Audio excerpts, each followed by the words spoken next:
guys have water? Sparkling or flat? Flat. Like the air? Ah! Contrary to popular belief, nothing online is actually forever. This article from Brownstone titled "They Are Scrubbing the Internet Right Now" is an essential read.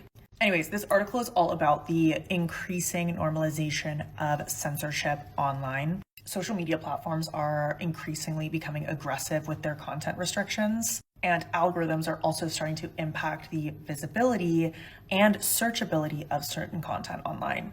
The main thing that they talk about is archive.org. In case you've been living under a rock, they went under a cyber attack last month, and due to that, are now only operating as a read-only mode, so no longer actually updating records. Similarly, Google discontinued its cache page feature following this attack, basically leaving no public free tools to access past web content, basically leading to a huge historical gap in our digital lives. There's also been this shift from like organic search results to AI determined ones on Google. And I mean, all of this has completely altered the information landscape and has kind of created this digital environment where record loss and not being able to find what you're looking for is actually readily available like it once was, undermining the internet's founding principles of freedom and democratic access to information.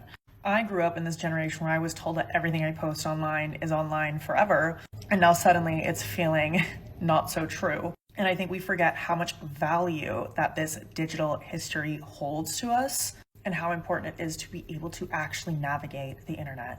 Do you guys want to know why the veil is thinning? I stumbled across some very interesting pieces of information. It all goes back to the ball heating. So this company started selling cooling credits, which are balloons full of SO2 that they send up to burst, and they create reflective clouds to keep the sun out of our atmosphere and repair the hole in our ozone. The reason that I'm saying that this thins the veil is because sulfur is brimstone. In occult magic, you burn sulfur to summon spirits. A lot of people are familiar with black smoke, and that's exactly what this is. Ancients were terrified of this smoke because they called it the spirit of Satan. And yes, it's all me being crazy and having religious psychosis. That's why they named the experiment the stratospheric aerosol transport and nucleation.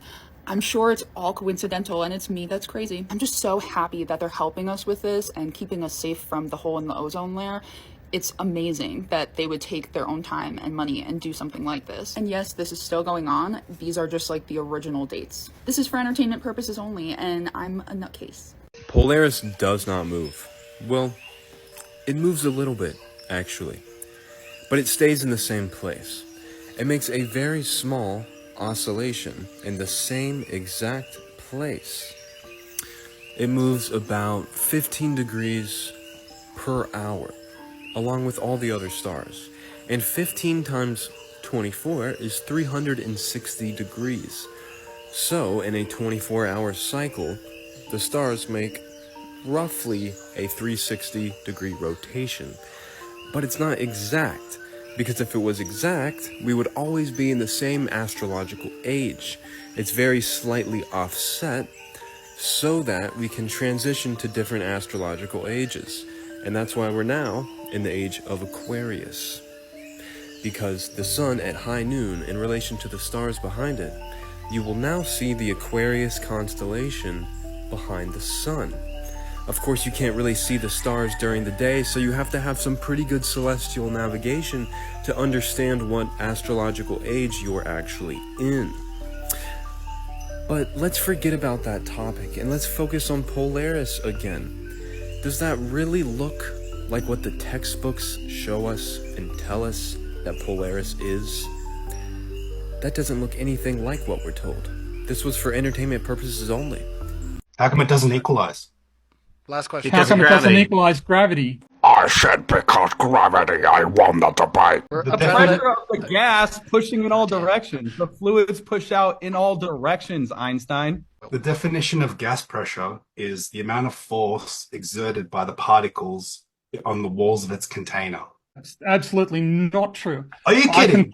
I can put a pressure sensor in the atmosphere, right, and it will detect gas pressure. Even though It's Is the not Earth contained? Pardon? Is the Earth contained then? No. Oh, so you're doing a circular logic. No, you didn't let him finish his logic. Stop calling it circular after you interrupt. Thank you, Lenny. Every single example of pressurized systems we have need containment, except your Earth, right? No, they don't. Well, they don't need physical containment.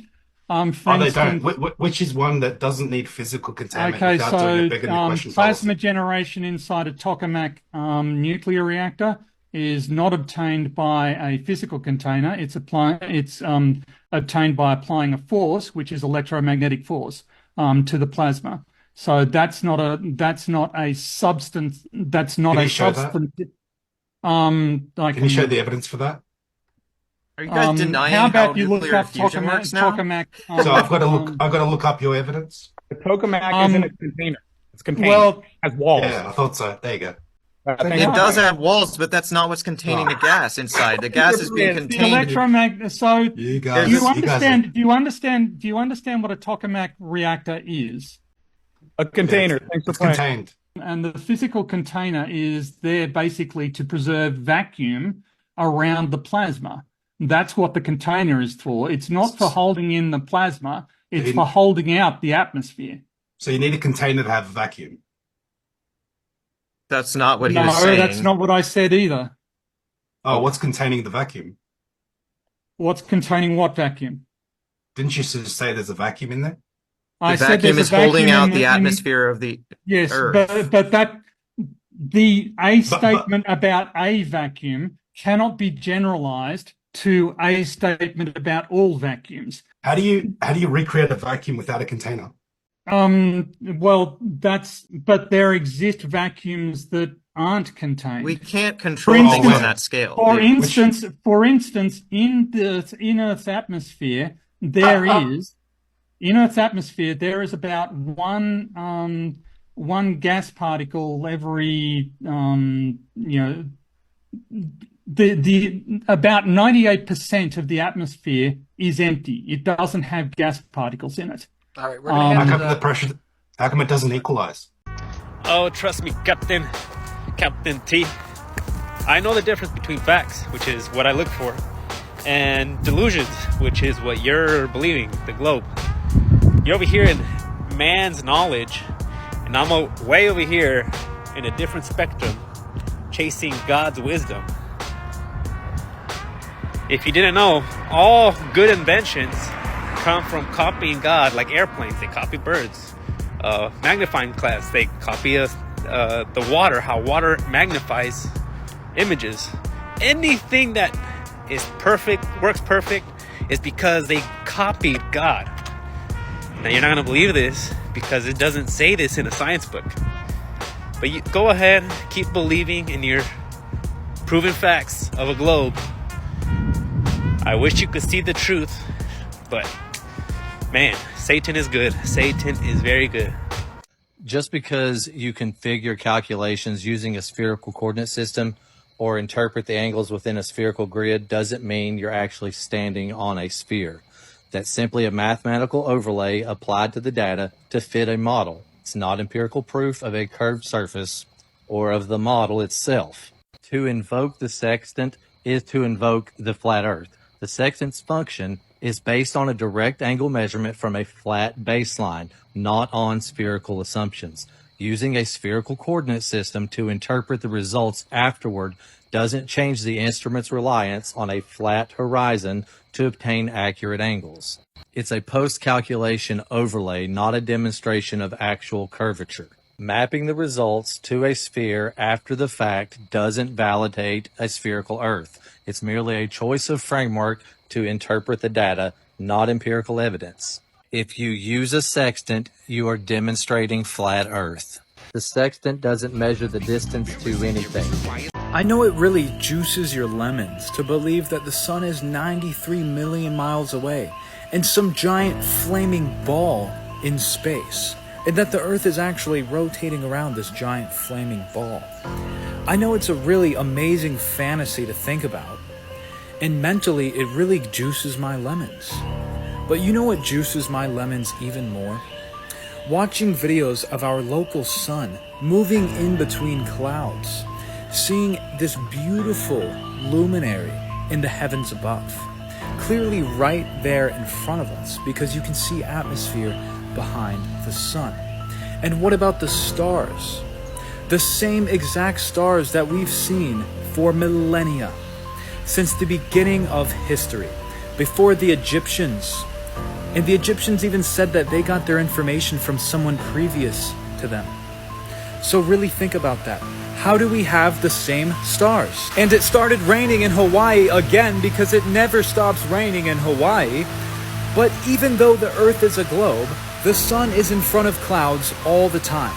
And instead of watching my videos, why don't you actually go outside and look at the sun for yourself? Look at the moon and the sun at the same time in broad daylight, and tell me if you think the Earth is still a globe.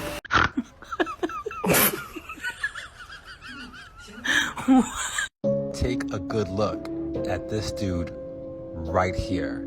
He literally just got back from the moon with this guy right here, who was driven back safely by this guy right here. This press conference was diverted from the format of past conferences. You should watch it. I know you haven't seen it. Every lighthouse in the world proves the Earth is flat.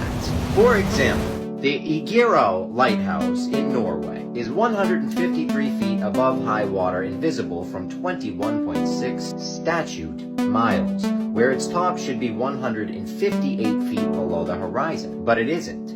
The Chennai Lighthouse in India is 187 feet above sea level and visible up to 32 miles away, where it should be 495 feet below the horizon, but it isn't. Other parts of the country, even East Coasters, want to see a slightly different rotation and just get in on the game, man. Like, we want to all go out and just have the moon in all of our boxes and just be like, yo, look, the Earth is flat because it's every which way. Then I think we're going to get a lot of Globers convinced that, because that's convincing. I can't conceive of how they could get that to work on their model. Like, I would be damned if they could really try to find a way to get me to see that, because it just doesn't make any sense in my brain. I'm just like, it's always got to be up, like always at this way, right? It's not claim, because it's supposed to be rotating the same way the Earth is, but just at exactly the right speed, so that it's always showing us the same exact face nonstop. Even though the Earth speeds up and slows down, right? That's kind of weird. Like, that changes, but the moon, it's like the moon is like a copycat. Like, it knows when we're going to speed up. It knows when we're going to slow down. It's deacon. It's moving. It doesn't miss a beat. It's like, it's a ninja dancer, right? A tiny ninja dancer, right? Isn't that what Elton John was singing about with the moon, right?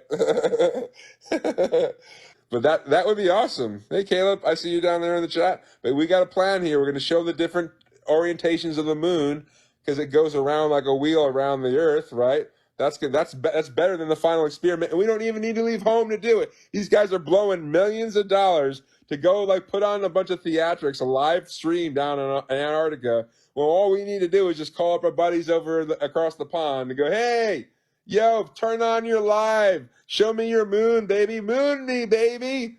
And I'll moon them back if I got a moon in my cloudy sky usually. And hopefully someone else in San Diego has got a better view or something, or Nevada.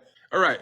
You know how the moon, as it goes around the flat Earth, it's going like a wheel, right? It's because that's how we can, you've got the observation, where like whoever's south of us, directly south, like if you're in South America and you're looking up, from Ushuaia or wherever at the moon, like, and you look and you see it's the opposite of 180 orientation. It's flipped over, like the bunny or the man on the moon is just the upside down way, right?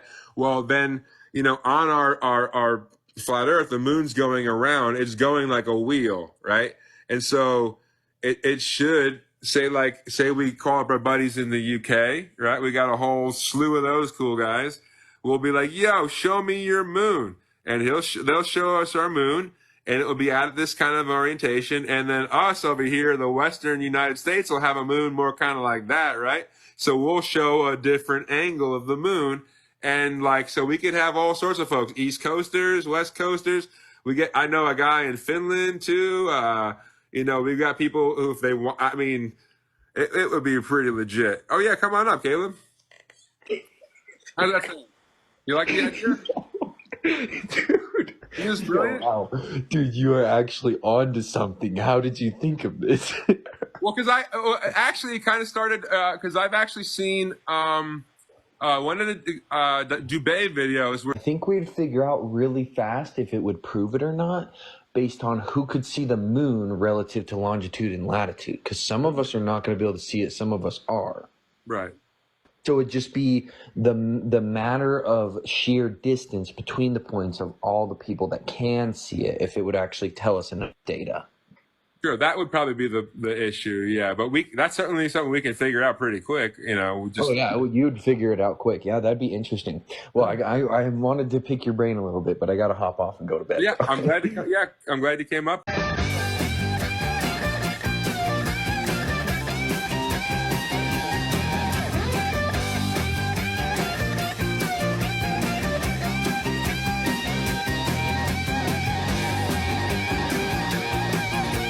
It came in the mail and y'all are opening it with me.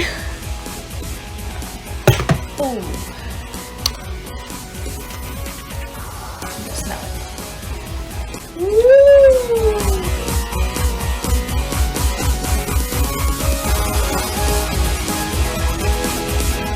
Here we go. The Flat Earth map dates back over 1,000 years. This map is credited to being created by a Persian astronomer. His name was Al-Biruni and he lived between 973 AD to 1048 AD. It's the official map of the United Nations and also the United States Geological Survey. It used to be present in many places before the creation of NASA and the Antarctic Treaty in 1959. Here you see it with Admiral Byrd. This map has been restored by Dmitry from Russia with suggestions of mine, Eddie Alenkar. Known by my YouTube channel Flat Earth Banjo, I asked Dmitry to include the Bermuda Triangle and Point Nemo, a place deep in the Pacific where NASA buries rockets. Then Robert Tozzi, a professional mapmaker, came along and enhanced the map even more. There are many people now selling this map online, but if you could order it from my online store, I would greatly appreciate it. Visit my online store now and order one of the items. I humbly thank you.